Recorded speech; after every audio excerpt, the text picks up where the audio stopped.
Alright, so I named part two the planning. Once you've done the scoping, I think that's when you can really plan. Because if you don't do the scoping properly, the plan will probably not be very good. Your scoping will determine your plan. Um, right now we're very lucky we have the Panther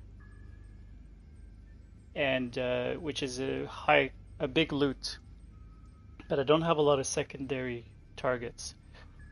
But I do know that I'm going to be doing this with a couple of my friends. So know how many people you're going to do the heist with. If sometimes you do it with just with more than one person, be prepared for this. And this part two is really about planning it out. So we've done the gather intel.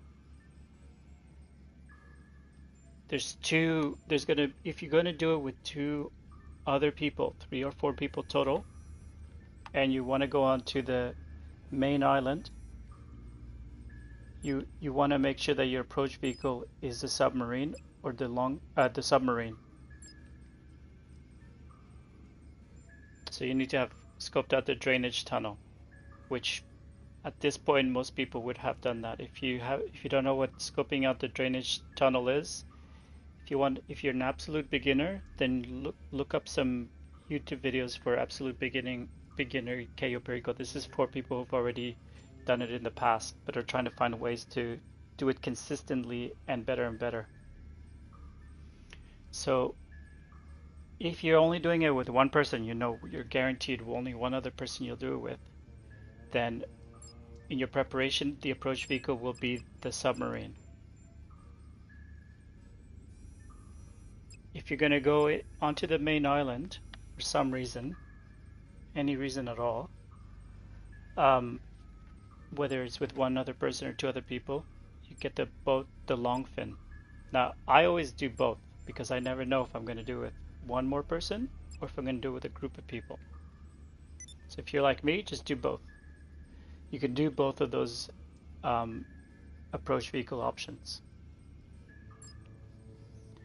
No other ones I would recommend, especially this week. You want to do them as fast as possible and get as much loot as possible. So I would recommend to do it with the least amount of people and to do it the most amount of times, and to do the submarine or the long fin. Now you might have other people that actually want to do it because it's a big week for it. So be prepared. Do the long fin. Do the long fin and the submarine. Now, the next missions that you need to do to set up under equipment, you do cutting torch. Start at the bottom up, so it's a lot easier to remember. You don't do the first one. You do the last three. So cutting torch, fingerprint cloner, and plasma cutter. You don't need demolition charges. Don't do them. Under weapon loadout, you select aggressor and you buy the suppressors. So I'm going to buy the suppressors right away. It's done. If you don't have the suppressors, they will hear you coming. So you have approach vehicles.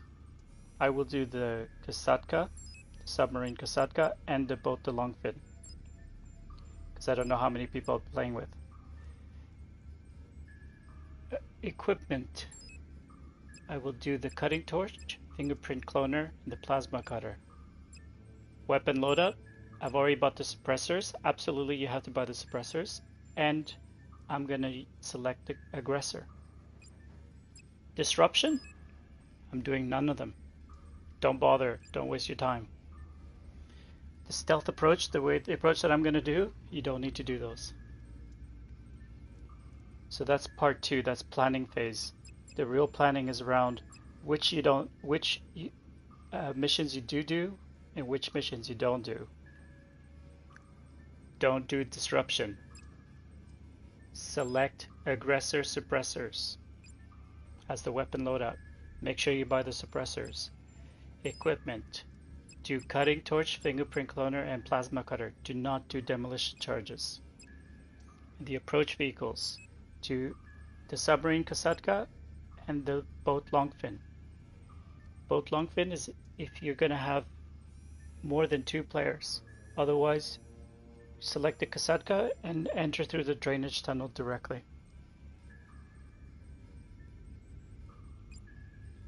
So I hope that helps to be able to plan it. Have a good one. Take care.